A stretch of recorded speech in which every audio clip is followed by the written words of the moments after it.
আমার নাম মোহাম্মদ আলম মিয়া আলাল। আমার পিতার নাম মৃত আবেদ আলী মিয়া, গ্রাম করের বেতকা। আমার আজকে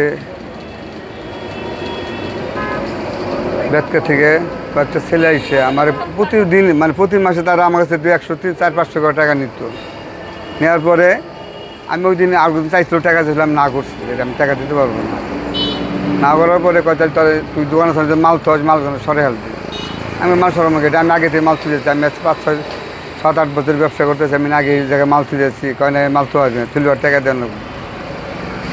পরে এক কথা 2 কথা করতেছি। পরে আমার একটা ঘুষি মারছে দৌড়। নাম হইল স্বাধীন, আমরা স্বাধীন ঘুষি মেরেছে যে দৌড় দিচ্ছে। দৌড় দিল পরে আমি আরও বকা দিচ্ছি, সব মার ঘুষি মেরেছে পরে লিখে দৌড় দিলি গে। তার কথন পরে ওর ভাই আসছে, ভাই কী হয়েছে? আমি বললাম যে এই ঘটনা আমার ঘুষি মেরে। ভাইয়ের নাম হইল স্বপন, স্বাধীন স্বপন। পরে আইসা কী হয়েছে? আমি এই ঘটনা তোর ভাই তো আমার ঘুষি মারছে। কয় না আমি আমার আগে বলছে। আমি আমি তার আগে মারি দিই। আমি যে আগে মারি তাহলে বিচার করো তুমি। এই কথা করবো, ঠিক আছে। আমি তাহলে আমার বাইরে নিয়ে যেতেছি, যা হয়েছে মীমাংসা করে দিয়েছি। এই 5 মিনিট পরে 10 মিনিট পর 5-10 মিনিট পরে ওরা 10-15 জন আইসা আমারে মাছ শুরু করছে। স্বাধীন, স্বপন, কেটলিটন, টিটু আর কয়েকজন আইসি মারছে মেলা দিয়ে। কিন্তু আমি এই বড়াই মারামারি হতে হলে ওরা 4 জন আইছিল, 17-18 জন আইছিল, কিন্তু আমার ওরা সবাই মারে নাই। মারছিল 4 জন। এটা ওরা বলতে পারবো। এরা আমাকে যখন মাল রাখছি তখন আমাকে চাইছে 200 টাকা 500-100 চাইছে, আমি দিচ্ছি। মাল রাখছি আমাদের ওটা হলো রোডসান হাইয়ের জায়গা। না, তা কিছুই বলে নাই। তারা বলে তারা এলাকার লুই, এই জন্য তারা বলে। আপনার এলাকা কোথায়? আমার এলাকা এই জায়গায়। তাহলে তারা বললো আর আপনি পূর্বে থেকে টাকা দিয়ে আসলেন? চাইতো 500-100 চাইতো, ছোটো ভাই হিসাবে চাইতো, আমি দিতাম। ছোট ভাই হিসাবে দিতাম, কিন্তু আমি আর দিই না। আপনি এই বিষয় নিয়ে কি অভিযোগ করছেন? না, আমি কোনো অভিযোগ করি নাই।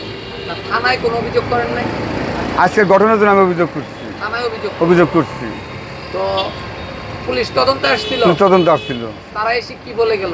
তারা এসে বলে গেলো যে ঠিক আছে, আমরা তদন্ত করে গেলাম, পরে আমরা ইউটিউবের পরে আমরা অ্যাকশন যাবো।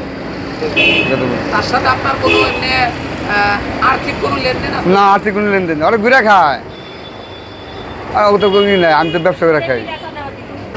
একজন হইলো একজন হইলো বাঁশের করে বাঁশ, হঠাৎ 2 টাকার বাঁশ টাস বেচছে, আর অন্য কোনো কাজ করে না। একজনে ঘুরে খায়, একজনে কয়জন চাকরি করে, কয়জন করে না। কেটলিজন তো নেশাই করে। আপনার এখানে আশপাশ লোক ছিল না? ছিল। তারা কি তাদেরকে বাধা প্রয়োগ করে? বাধা প্রয়োগ করছে। আসছিল শামিমা ছিল, তারপর হইলো মালা ছিল। না, তার হাতে কিছু ছিল না। পরে আমার চেয়ার বাইরে থেকে গেছে চেয়ারম্যান আমার দোকানের। এই বিষয়কে কেন্দ্র করে এইসব কেন্দ্র করে এমনি কি ওনারা কিছু বলছিল যে এখানে দোকান করা যাবে না? কি আগে বলছিল আমার দোকান করে দেবো না, এই যে আমার দোকানে কি হলো তারা লাগাইছিল ওরাই।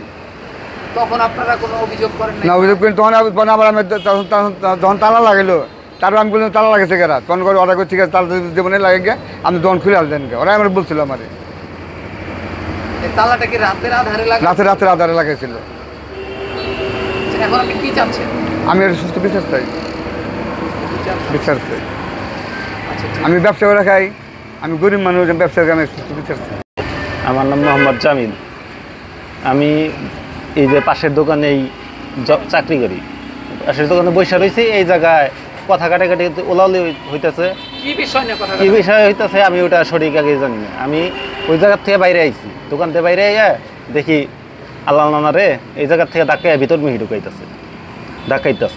আমি আবার এই জায়গায় পরে আইসা 2 জনরে আমি নানার এই জায়গার থেকে আমি ধাক্কা দিয়ে এই সাইডে খাড়া করাইছি, হ্যাঁ ধাক্কা দিয়ে আমি ওই জায়গায় দিয়ে দিচ্ছি। দেওয়ার পরে 2 জনই গেছে গা, হাতা দিয়ে একটু হওয়ার পরে গেছে গা। পরে আমি দোকানে বসে রয়েছি।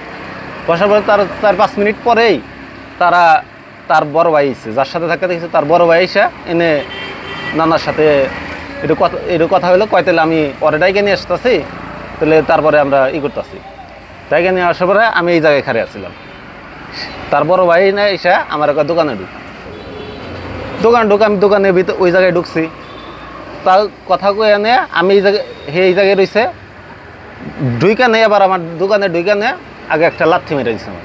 লাথি মারার পরে একটা গালের মধ্যে আমার চর মারছে। তারপরে তার ছোট ভাই পিছন দিয়ে ঢুইকা নেয় আবার 2-4টা লাথি মারছে আর চর মারছে আমাকে।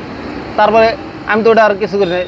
পরে আমারে ছাড়াবার জন্য নানা যেই একটু আগে যাবার নিচ্ছে সে আবার আমারে ছাইরা নানারে মার শুরু করছে। আমার অপরাধ আমি যে ছাড়াইছি মারামারিটা যে হাতাতে হয়েছে ও বানিয়েছে এই সঙ্গে ছাড়াইয়া দিয়েছি ওইটুকুই আমার অপরাধ। আমি তো তাছাড়া কোনো কিছু জানিও না যে কি হইতাছে। ওনার সাথে যে তর্ক হয়েছে সেটা আপনি জানেন না? ওনার সাথে তর্ক নিয়ে হইতেছে, আমি তো ওই দোকানে বসে রয়েছি। এন থেকে তো এই জায়গায় বসে থাকলে কোন থেকে তো ভিতর থেকে আর বোঝা যায় না তর্ক হচ্ছে সেটাও আপনি শুনেন কি নেওয়ার মধ্যে তর্ক। খালি আমি কিছু শুনলাম যে ওই খোয়াটি ওন থেকে সরাই ফেলবে, ওই খোয়াটি রাখছে না কয় ওটি ওই জায়গায় রাখা যাবো না ওইটুকু তো বলে। এইটা ছাড়ানোর পরে এইখানে আমার এইটুকু দোষ যে আমি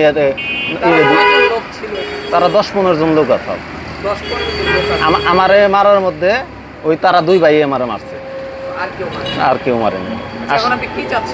আমি এটার একটা সুস্থ একটা বিচার দিতেছি আমার কি কারণে মারলো, আমার দোষটা কি? একটা নারাই বাদ সেটা কি ছাড়ানো কি আমার একটা দোষ? আমার বাসা বোয়ালি, এই যে নন্দীর বাচ্চা। আমার নাম মোহাম্মদ আরিফুল ইসলাম আরিফ। আমার বর্তমান ঠিকানা বিশ্বাস বেতকা। আমি ওনার দোকানের ভ্যান ড্রাইভার এবং কি ওনার অবর্তমানে দায়িত্ব বহন করি। তো সকালবেলায় দোকান খুলে আমি ওই জায়গা থেকে বালি ভরতে গেছি। তখন ওই স্বাধীন চাচা নামে লোকটা এসে আমার সাথে খুব রাগারাগি করে বলতেছে যে ওই কুয়াগুলা এগুলা সব সরিয়ে দাও। উনি ওইখানে বাঁশের ব্যবসা করে, কিছু বাঁশ রাখে, যার জন্য বলছে যে আমার এইগুলা কুয়া সব সরিয়ে দেবে। আমার সাথে সেই রকম রাগারাগি পরে আমি বলছি যে আমার সাথে রাগারাগি না করে আমার মহাজনের সাথে কথা কন গা, মহাজনরে বলেন গা 19 দেবুনি সরিয়ে। পরে সে একবার রাগারাগি করে ওইদিকে চলে গেছে। চলে যাওয়ার পরে আমি বালি টালি ভরছি, তখন আবার সে আমার মহাজনের কাছে আসছে, আমার মালিকের কাছে আসছে, আইসানে এখানে কথা বলতেছে 2 জনে। তখন আমরা আবার মাল বইরা সাইডে গেছি। সাইড থেকে আসার পরে শুনি যে আমার মহাজনরে নাকি ঘুষি মেরে দিয়ে দৌড় দিয়ে পলিয়ে গেছে। পরে আমি দেখলাম হাত দেখাইলো, হাত দেখলাম কাটা, রক্ত বের হইতেছে। পরে ওই সময় দাঁড়ানো থাকাকালীন এই স্বাধীন চাচার বড় ভাই স্বপন উনি আইসা মানে ওইখান থেকে আইসা অনেক মানে রাগারাগি সিস্টেমে আইসা নিয়ে ওনার সাথে তর্কাতর্কি একবার কইরে বললো ঠিক আছে আমি আইতেছি বললে সে চলে গেছে। চলে যাওয়ার পরে তার কতক্ষণ পরে দেখি যে 15-16 জন লোক আর কি এইদিকে আসতেছে। তো আমার আবার এইদিকে কাস্টমার আসছে, উনি তো ব্যস্ত, তাহলে আমি তার কাস্টমার হ্যান্ডেল করতেছি। ওই সময় দেখি যে আমরা সবাই আসতেছে, আসার তাহলে ভাবলাম যে ঘটনা ঘটছে, ঝগড়া হয়েছে, তাহলে এটা হয়তো একটা মীমাংসা করতে আইতেছে, বসে মীমাংসা করে দেবো। তাহলে এতগুলো লোকজন যদি এখানে এসে বসে, আমি তখন যদি সিমেন্ট বের করি তখন তো জিনিসটা উঠবো। এই জন্য করলাম যে গাড়িতে সিমেন্ট ভরা বন্ধ থাক, চেয়ার টিয়ার বাইর করে দিছি যে ওনারা বসুক। এই সময় দেখি যে এই পাশ থেকে খালি মানে থাপ্পড়ের শব্দ, ধুমধাম শব্দ, ঠাস ঠাস শব্দ পাইতেছি। তো আমি তো কাস্টমারের সাথে কথা বলতেছি, এই শব্দ পাওয়ার পরে আমার মহাজন এখান থেকে উঠে ওই জায়গায় যাওয়া মাত্র আমি দেখি যে ধুমধাম মানে এই জায়গায় কর্নারে দাঁড়িয়েছিলাম, এখান থেকে দেখা যাইতেছে আমার মহাজনরে মানে কয়েকজন লোকে ধরে সেরকম কিল ঘুষি মারতেছে। এর মধ্যেই আমি মানে হুড়াহুড়ির মধ্যে তো সবাইরে চিনতে পারি নাই যে কে কে গায়ে হাত তুলছে। এর মধ্যে শুধু 2 জনরে আমি দেখছি, যে একজন হলো স্বাধীন নামে যে ব্যক্তিরা আর হলো কেতলি লিটন। এই 2 জন ব্যক্তি উনারে মানে সেই রকম হারে কিল ঘুষি লাথি মারতেছে। তো উনারে এমনভাবে ধরছে যে উনার ওই জায়গা থেকে বের হওয়ার কোনো উপায় নাই, মানে তলে ফালিয়ে ফেলাইছে, উনারে মানে লুটিয়ে ফেলার জো করে ফেলাইছে। পরে যখন আমি দেখছি যে আমার মহাজনের এই অবস্থা কিংবা উনারে যখন ধরছে, তখন আমি এই জায়গা থেকে দৌড় দিয়ে গেছি। যাওয়ার পরে দেখি কেতলি লিটন সমানে ঘুষাইতেছে। পরে ওনারে আমি ধাক্কা দিয়ে সরিয়ে দিয়া আমার আর যে মির শামীম ভাই উনি মানে আমার মহাজনটা ধাক্কা দিছে এদিকে যাতে বের হয়ে যেতে পারে।